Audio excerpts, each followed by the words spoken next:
full of the unexplored.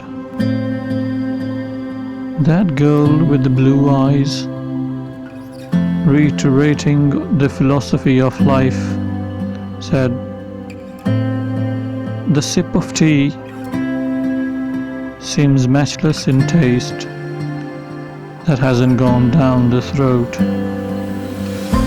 Most beautiful is the island that hasn't been charted, and most attractive is the love that you and I haven't fallen into yet.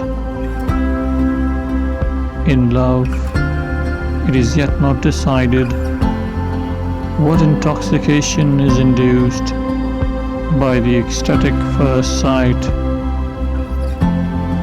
But those who love to live always seek something new to live the life." Original poem in Urdu by Safia Hayat. English translation by Imran.